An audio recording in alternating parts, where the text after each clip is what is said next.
Before we get into today's edition of Just the Truth, let me tell you about the latest special from Mike Lindell at MyPillow. The standard MyPillow, normally $49.98 for a limited time only, just $14.88 with promo code Joey. Go to MyPillow.com, click on the radio listener specials, and see all the specials. There's a limited quantity of just 10 at this special price. That's $14.88 with promo code Joey. Thanks for joining me in the PhD Weight Loss Studio. To lose weight for the last time, visit myphdweightloss.com.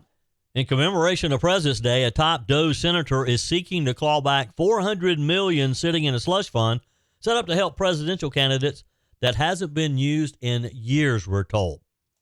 Elon Musk says that millions in the Social Security database are between ages of, you ready, 100 and 159, that there are far more eligible Social Security numbers than actual citizens in the United States. Our daily update on DOGE is ready. Is Fort Knox still loaded with gold?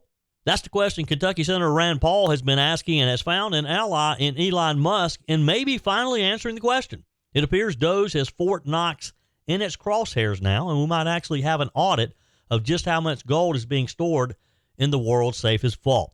And with another crash yesterday of a commercial aircraft, many people are asking, is air travel safe? According to experts, air travelers have nothing to fear. We have an update on the Delta flight in Canada and what aviation experts are saying about travel. I told you we'd be back. And ye shall know the truth, and the truth shall make you free. It's Joey Hudson. I wanted to name it the Joey Hudson Bill, but, they don't allow you to put names on bills. But I wanted to call it the Joey Hudson Bill because I know that one's been near and dear to you for a number of years. That's how it's done. Let your voice be heard. And the truth shall set you free. Here's Joey Hudson.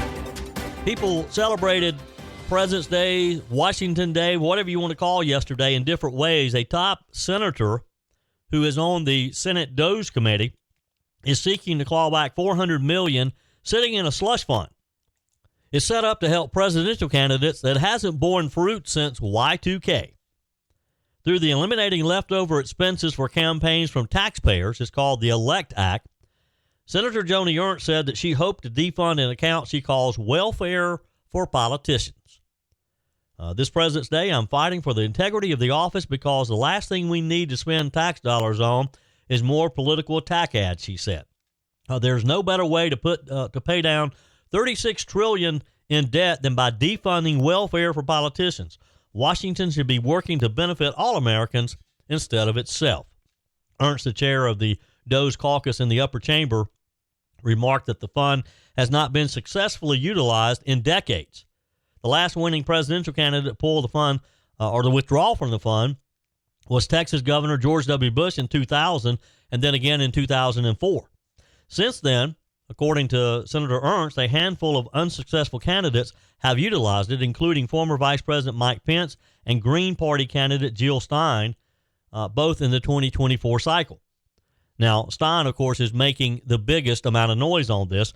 Pence's campaign reportedly received more than $1 million from the fund amid his GOP primary bid, while Ms. Stein utilized $380,000. The late Senator John McCain from Arizona also received $84.1 million from the fund in 2008.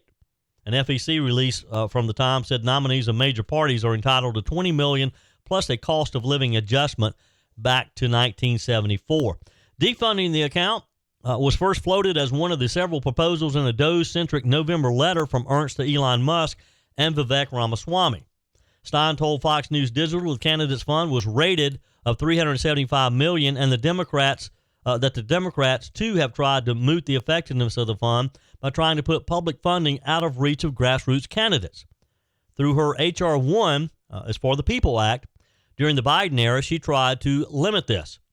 A checkbox on your IRS 1040 tax return asks you whether or not you'd like to contribute $3 to the fund, which Stein has showed it is different than other public money, she said. Stein said it's outrageous, calling the effort to end the fund part of a bipartisan anti-democratic effort to stifle competition in presidential elections, specifically by denying voters the option to support publicly financed candidates who refuse to legalize bribery of big corporate contributions. Now, Jill Stein runs for president every 4 years.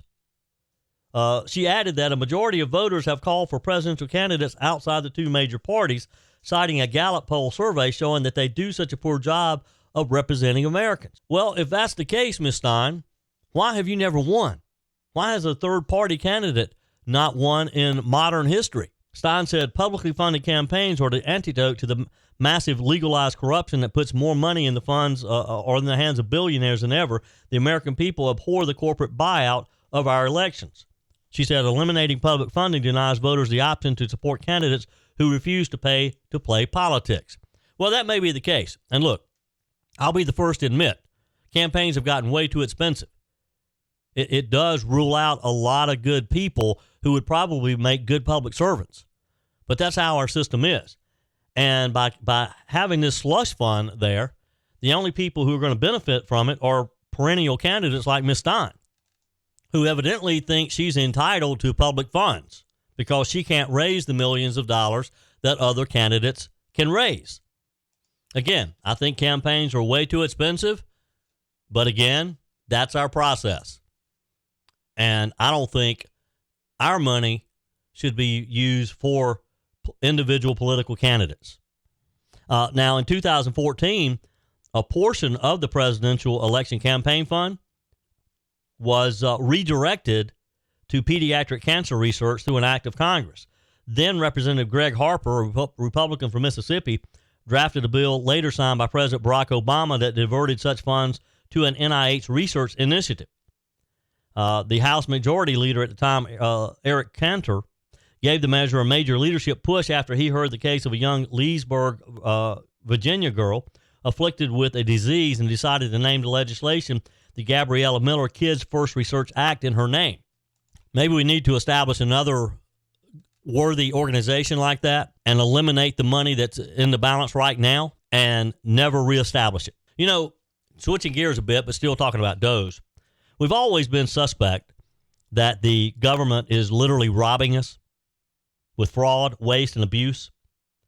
Now, thanks to Elon Musk and President Trump's push for government efficiency, we have the smoking gun, proof on what may be the biggest scam in our history. Over the weekend, Musk posted something absolutely jaw-dropping. Turns out the Social Security database has millions of people supposedly over 100 years old with their death field set to false, meaning they're still living. Let me repeat that. Over 20 million people listed as alive and eligible for Social Security benefits are supposedly over 100 years old. To break this down, more than 3.9 million are between 130 and 139. Do you know anybody who's 130? More than 3.5 million are between 140 and 149. And get this, there's 1.3 million who are supposedly 150 to 159 years old. Now, how does this go on?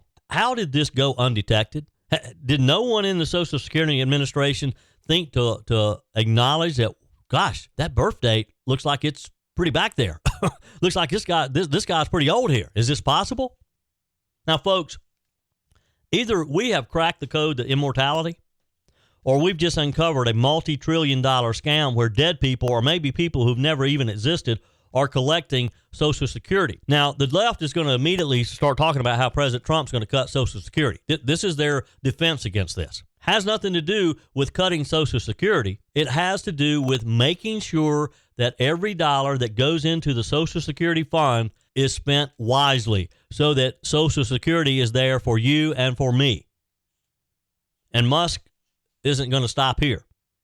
He dropped another bombshell saying that there are far more eligible Social Security numbers than actual citizens in the U.S. So in other words, if you just look at the Social Security Administration's database and you look at Social Security numbers, which is what allows you to get into the system to request benefits, there are more Social Security numbers, active Social Security numbers, not those people who have died, and it's proven that they're dead, but active Social Security numbers, meaning they're eligible for benefits, than there are actual citizens in the U.S. I ask you again, and I'm full of questions today. How does this happen? How is this possible? This means we could be looking at one of the largest frauds in history if in fact there are people out there, there are this many people who are 100 plus years old who's receiving the money, because we know they're not receiving it. Somebody's receiving it on their behalf, and that's fraud. There's a lot of talk about making America great again, and it begins with making America healthy again. Dr. Ashley Lucas and her team at PhD Weight Loss are at the forefront to educate and guide you to be your best self. The millions being spent in propping up Big Pharma are astounding, only to create long-term dependency and harmful side effects. Let's take a natural approach that isn't connected to a pharmaceutical company's bottom line. The coaches at PhD Weight Loss will show you how. The entire program is centered around science and nutrition, a proven roadmap that has helped over 8,000 clients lose over 331,000 pounds. You'll learn what to eat and when, how to quiet cravings, and finally get rid of that belly fat. Plus, you'll never take a medication. How many pounds would you like to lose in 2025? Do it the natural way with PhD Weight Loss, here to lead the charge to make America healthy again. Call PhD Weight Loss and schedule your consultation. 864-644-1900. That's 864-644-1900, or go to myphdweightloss.com. Continuing today's show, you ask yourself, what's going on with plane accidents lately? Of course, a tragedy in D.C. a couple of weeks ago, taking the lives of so many, and there have been several others since, with one happening in Canada yesterday. A Delta Airlines plane crashed at Toronto Pearson Airport yesterday afternoon, injuring numerous passengers flying from the U.S. Here's what we know. The plane crash, which involved a Delta Airlines CRJ 900 jet. It had departed from Minneapolis. It was first reported by CTV. The flight was identified as Delta Connection Flight 4918, operated by Endeavor Air, and had 70 passengers aboard. The incident was reported at 2:45 p.m. local time. Pictures of the scene show the plane upside down, mangled on a snow-covered runway. 18 people were treated for injuries following the crash, including 3 who were critically injured and taken to the local hospitals, but are expected to recover.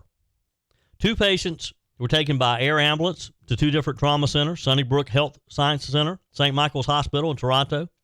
A spokesperson for the paramedic service on the scene said that a child about 4 years old was transported to the hospital for sick children in Toronto.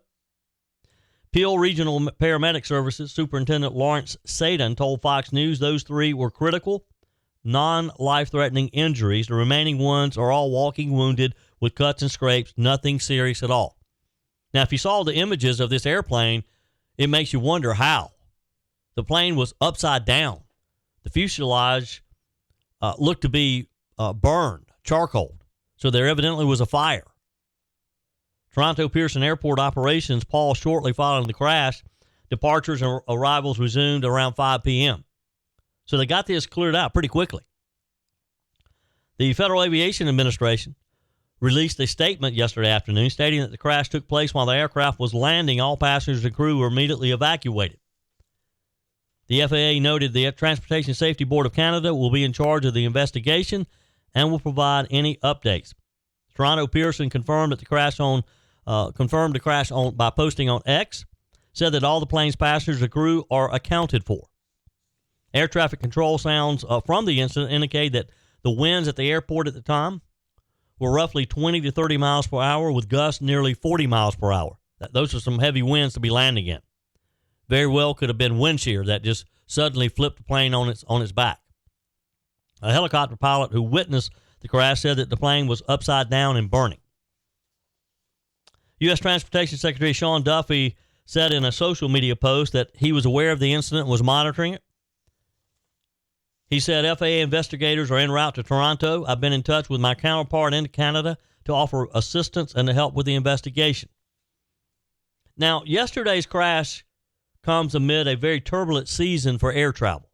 As someone who gets on an airplane quite often during the year, it certainly has my attention. In January, again, just outside of on the final approach at Washington Reagan, a place that I'll be going to in just a week or so, 67 people lost their lives when a military Black Hawk helicopter collided with American Airlines affiliated commercial flight from Kansas. Recent plane crashes have not been limited, of course, to the United States.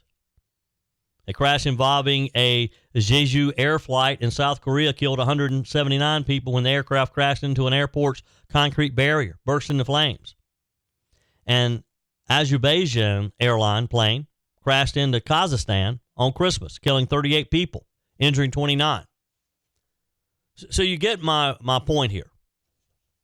A lot of accidents recently, which makes you ask the question, is air travel safe? And despite these aviation disasters across the country in recent weeks and growing concerns about the safety of flying, aviation experts say there's nothing to fear. The United States experienced these 3 fatal plane crashes in just 8 days, beginning with the deadliest that I mentioned outside of Washington, where the Army Black Hawk collided with the American Airlines. Days later, a medevac plane carrying a young girl, her mother, and 4 crew members crashed near the Roosevelt Mall in Philadelphia, killing all those on the plane. A commuter plane was then found wrecked off of the coast of Alaska on February the 7th, with all 10 people on board deceased. These are just some examples of recent catastrophes. The Federal Aviation Administration lists the 10 most frequent causes for factors for general aviation accidents involving the pilot. Inadequate pre-flight preparation, failure to obtain and or maintain flying speed, failure to maintain direction control and proper level off, and the list goes on, things that only mean something to pilots. The FAA writes, this list remains relatively stable and points out the need for continued refresher training to establish a higher level of flight proficiency for all pilots. They go on to say that flyers don't need to look at these 10 points, or any of the data for that matter, explaining that the recent aviation tragedies were, quote, a situation where we've had a couple of human errors and systemic errors, and they're fixed. I don't know what all those were, and we still don't know for sure what has led to these disasters. But according to this, it makes you believe that it was human error. A Ronald Reagan Washington National Airport tower supervisor allegedly let another air traffic controller leave work early on the night of the D.C. collision. The FAA calls for one controller to monitor planes and another to monitor helicopters. That wasn't happening that night. An internal preliminary report from the FAA indicated that staffing levels at the time of the collision were not normal for that time of day and that volume of traffic. So again, suggesting human error. With different aircraft involved in recent aviation accidents, authorities say, and they've discussed whether commercial and general aviation vary in safety, saying commercial airplanes are under much stricter safety rules and safety oversight than our privately owned airplanes. That much said, there's no indication of any major safety issues whatsoever with general aviation compared to commercial aviation. Transportation Secretary Sean Duffy told Fox News that America's skies remain the safest in the world, but that many of the FAA systems remain antiquated and changes could be made to improve them. Now, I like the idea that they're wanting to improve. I like that very much. It makes me a little concerned, though, when he calls our systems antiquated. It makes me pause on whether or not I want to get on an airplane anytime soon, but I got to. I'm going to be on an airplane in about 10 days. And then again a couple of months later. Do you feel safe under the current conditions? Is this just a rash?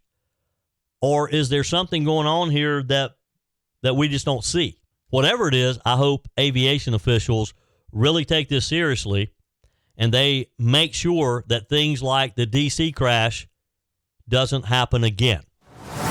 I told you yesterday about some examples of DOGE-related expenses, monies that had seemingly been lost or misplaced by Joe Biden's administration.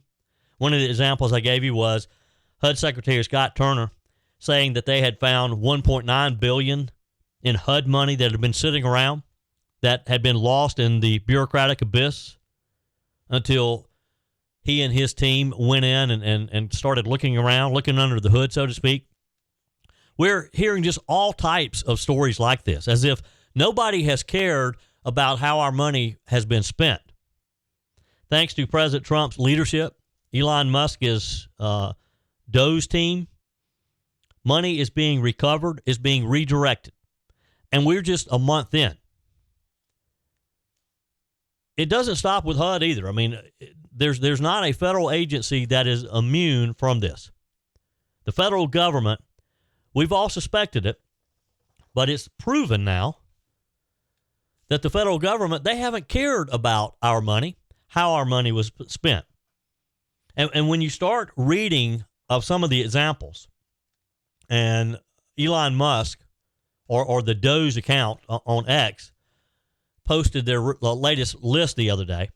Let me read to you some of these programs. Now, this list is actual contracts that Elon Musk has already canceled. For example, U.S. taxpayer dollars were going to be spent on $10 million for Mozambique voluntary medical male circumcision. Have no idea what that is, but $10 million of our money was going to go to it. $9.7 million for UC Berkeley to develop a cohort of Cambodian youth with enterprise-driven skills. I don't even know what that means. $2.3 million for, quote, strengthening independent voices in Cambodia. Now, I don't know what independent voices in Cambodia is, but I know I don't care whether they're independent or not. Cambodia can take care of themselves. It'd be one thing if this was maybe buying some food for some hungry children, but strengthening independent voices, no. I'll opt out of that one. It gets better. $32 million to the Prague Civil Society Center. Again, I have no idea what the Prague Civil Society Center is, but I know I don't want $32 million of our tax dollars going there. $40 million for, get this, Gender Equality and Women Empowerment Hub. Doesn't say where it is, what country it's in. $14 million for improving public procurement in Serbia. Do you care how public procurement in Serbia is? I didn't think so. Now, here's the biggie. This is the granddaddy of them all for now. $486 million to the Consortium for Elections and Political Process Strengthening, including $22 million for inclusive and participatory political process in Moldova and $21 million for voter turnout in India. Do you care about voter turnout in India? Again, I didn't think so. $29 million to strengthening political landscape in Bangladesh. $20 million for fiscal federalism in Nepal. Another $19 million for biodiversity conservation in Nepal. $1.5 million for voter confidence in Libya. $14 million for social cohesion in Mali. $2.5 million for inclusive democracies in Southern Africa. You think I'm making this up, don't you? I'm reading it right from the post that DOGE put on X and was reposted by Donald J. Trump himself. $47 million for improving learning outcomes in Asia. $2 million to develop sustainable recycling models to increase socioeconomic cohesion among marginalized communities of Kosovo, Roma, and Egypt. And the list goes on. This is what those idiots in Washington have been spending our money on. And again, it's just the tip of the iceberg. Now, the big story yesterday was some leaked internal documents from Elon Musk's DOGE and how the team intended to carry out the purge of DEI initiatives from the federal government. And it reveals who is next on the chopping block. The records were obtained by the Washington Post. They offer a step-by-step game plan in 3 phases for the White House to rid the federal government of offices and employees who work on diversity, equity, and inclusion. So here's what we learned. Phase 1 outlined moves on Trump's first day to initiate the purge, so to speak. Phase 2 implements firings and spending cuts over the next 30 days. We're kind of in that period. And then Phase 3 broadens the scale of the effort over the ensuing 6 months. With Phase 2 of the plan set to conclude this week, However, the DOGE team is poised to move beyond expelling employees and offices explicitly dedicated to DEI. Phase 3 targets non-DEI employees and offices enshrined by law that work to uphold equal rights across what DOGE described as corrupted branches of government, according to the Washington Post. Now, acknowledging the legal challenges with doing so, the plan, which again was last updated in mid-January, reads, "We are exploring options for this." Actions on Trump's first day, January 20th, made up the entire Phase 1 plan of DOGE's, of the DOGE document. And the president followed the playbook to a T. Trump issued the 2 executive orders Musk's team had prescribed that rescinded former President Joe Biden's orders on DEI, dissolving 2 key councils on race and gender. Check. The plan also advised placing DEI employees on administrative leave. The Office of Personnel Management used an email template that was almost a perfect match for the one option drafted by DOGE. The new administration also followed DOGE's recommendations to remove DEI initiatives from government websites. Check, check, check. Phase 2 of the plan, again, currently underway, spans days 2 through 30, which takes us through this week, centered on further firings and canceling DEI-related funding. This has just driven people insane, driven the left insane, Democrats insane, because they don't think we should be able to do this. They've gone so far as some employees have had their job descriptions changed. Their titles have been changed on websites. No longer are they proud to be part of the DEI initiative. Now, there's some employees that are targeted that have been identified because of, again, the title, the name of their office, or of the position they hold, unless they changed it. Phase 3 kicks off later this month and would run through July, and it seeks to expand the dismissal of employees that have any ties to DEI whatsoever. The document states, per the Washington Post, there are DEI-focused personnel embedded throughout divisions that do not have any identifying DEI criteria in their name. Phase 2 and 3 will be focused on identifying these employees and putting them on administrative leave. So basically, we're going to seek them out. We're going to flush them out. And then we're going to dismiss them if, in fact, their job is based on DEI principles. Now, again, the left and the Democrats, they think this is all bad stuff. The Washington Post, when they printed this and when they released this, they weren't doing it because they thought it was a good thing on Trump's part. They're doing it because they think it's bad. They think it's horrendous that Donald Trump would want to eliminate any reference to diversity, equity, and inclusion, and particularly eliminate jobs that Joe Biden and his administration made up out of thin air. They just decided we're going to have a director of DEI here. We're going to have a coordinator of DEI over here. We're going to spend millions of dollars to do this, and everybody's going to be happy because we're all going to be equal. We're all going to respect one another. We all know it's not that simple. But that's how they think it was going to happen. And boy, are they in for a rude awakening. And they think that the American people are going to be upset about this. But in reality, the American people are pretty okay with this. The American people are tired of hearing about diversity, equity, and inclusion. They're tired of hearing about people being hired for jobs that they're not qualified to do, but because of the color of their skin or because the gender they identify as, it suddenly qualifies them. And they're paid well to do it. There's a new day in this country at so many different levels, and boy, should we be proud of being a part of this part of history, because we're literally turning the country around, folks. That's what's happening. Now, again, we're just a month into this, and there's a lot of work to be done. And let's not forget who's been in charge for the last decade or so, and how the Democrats and the deep state bureaucrats And the career politicians, Democrat and Republican, they don't want us to know just how bad this is, how badly they've mismanaged our money. But here's the good news.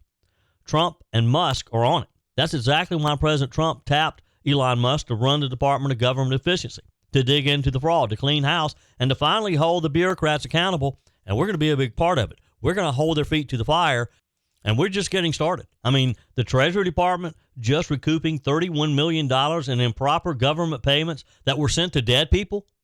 That's just the tip of the iceberg. Imagine what we'll find when we start tearing through the rest of the corrupt mess. And finally, I think we found somebody through Donald Trump and Elon Musk who doesn't mind doing this, who doesn't mind upsetting the apple cart. And we're going to be right there with them every step of the way. Your comments are welcome on the Furman Ford text line, 864-477-JOEY. That's 864-477-5639. Email's always welcome, joey@joeyhudson.com. Speaking of the Furman Ford text line, it's never been more important to support locally run businesses owned by people who actually live here in the upstate. Let me take a minute to talk with you about our friends at Furman Ford. If you're looking for a new vehicle, maybe a great pre-owned vehicle, one you can trust, or maybe you're looking to order that special vehicle. Either way, if you want a new one, a brand new one, or a pre-owned that you can trust, the folks at Furman Ford, they're there to help you. Their name is on the sign because their name is on the line, because every single transaction is important to them. Jim Furman, Matthew Furman.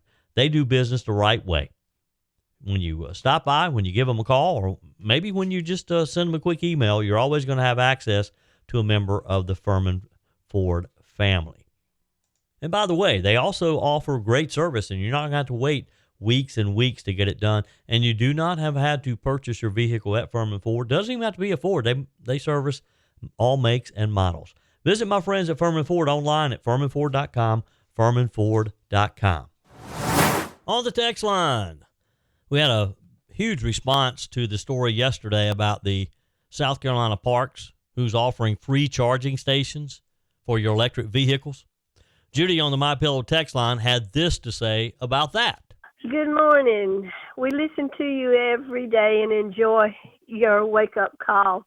I hope you can understand me. I have kind of a cold right now, but my name is Judy, and I have one comment about the electricity in the cars. Why is it that we still get calls every year wanting us to get in a program where they turn our power off to conserve electricity a certain length of time? And we always tell them no, but that's, why is this program in existence if we've got so much power, so much electricity that we can use it in all these cars? That's it. Thank you. Thank you, Judy, and your messages are welcome on the MyPillow message line as well, 864-477-JOEY, 864-477-5639. Always use promo code JOEY when you go to MyPillow.com to get the very best deal that you can get. There's a lot of wonderful savings right now. The flannel sheets are on sale at MyPillow.com. And Mike Lindell has extended his all free shipping. All orders get free shipping right now. So go to MyPillow.com. Just go ahead and pick out what you need, and then use promo code JOEY at checkout, and you'll receive the discount. Paul writes on the text line, DOGE for South Carolina. I don't trust any politician. Maybe I'm jaded having left Illinois 25 years ago. The political system seems to be run by the same good old boy system, both there and here. Paul, I hope we're a little bit different here in South Carolina versus Illinois, but we're glad to have you here. Tony writes, Joey, I'm hearing people say charges are coming for politicians who have been ripping off taxpayers, but why do I call it a bluff? Is it because the Republicans have never done anything to earn my trust that they're going to do anything to Democrat politicians? I don't know, Tony. We'll have to wait and see. Jerry and Landrum. Hey, Joey, I wonder if I've been pronouncing Ocasio wrong. I thought Ocasio rhymed with Ocrazio. Well, maybe I've been pronouncing it wrong, Jerry. Chris writes, hello, Joey. I just wanted to tell you that I'm enjoying every single minute of listening to you on the radio. It's so refreshing hearing your voice, but I'm sure after today your voice will be tired. Appreciate all that you do. Chris is talking about yesterday. I had a bit of a marathon. I started out with my early morning shift. I did the Mike Gallagher show, 9 until noon, and then I filled in for Bill Frady on 98.9 WORD, the voice of the Carolinas, from 12 to 3. So I had a busy day, but it was a fun day. I got to talk to a lot of you, got to field your text messages, your emails, and, of course, your phone calls. Texter Joey, what a day. You were busier than a one-armed paper hanger. Great job all around. Thank you. We appreciate it. Another, hey, look, yeah. Hope there wasn't too much. Hope you enjoyed it as much as I enjoyed it. But I won't do that very often, for sure. I kind of overbooked myself. I realize that Joe Biden is a thing of the past. And I've actually had a couple of people who have written me and said, hey, just lay off of Joe Biden. He's gone. He's a has-been. He's history. And I get that. But every time I see a story about Biden and how he took advantage of us, Joe Biden, we have just learned his attendance, if you will, has been publicly released. And we've learned that he spent 577 days away from his job as president. 577 vacation days out of 1,463 that he was president. He had a 39% rate of vacations.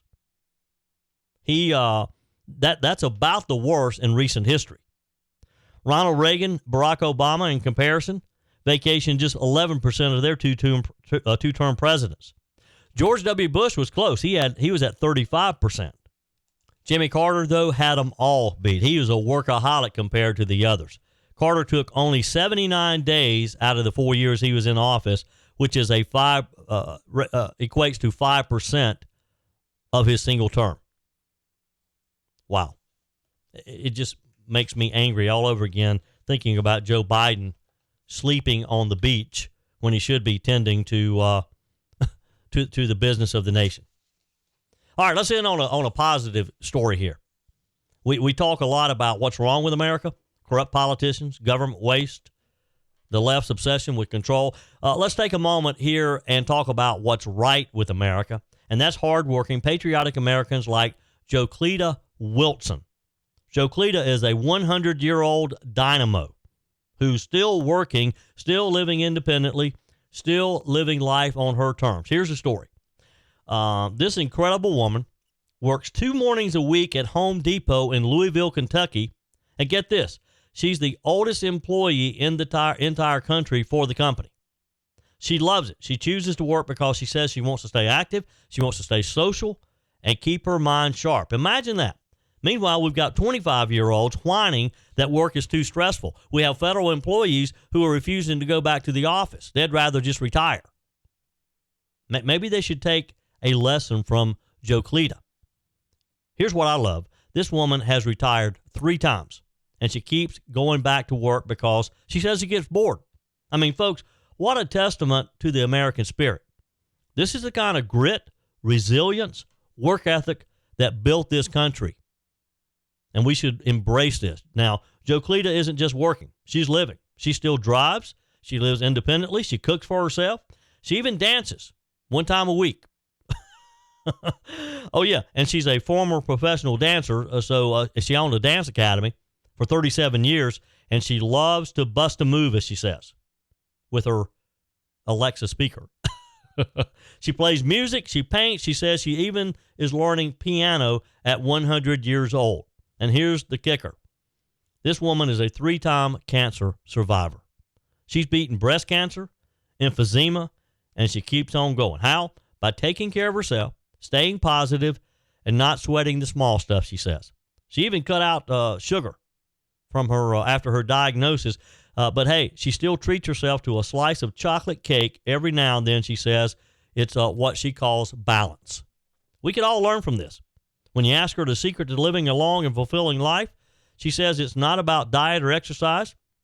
She takes care of herself, she says, but she says it's all about her attitude. She says, don't sweat the small stuff. Don't let everything make you angry.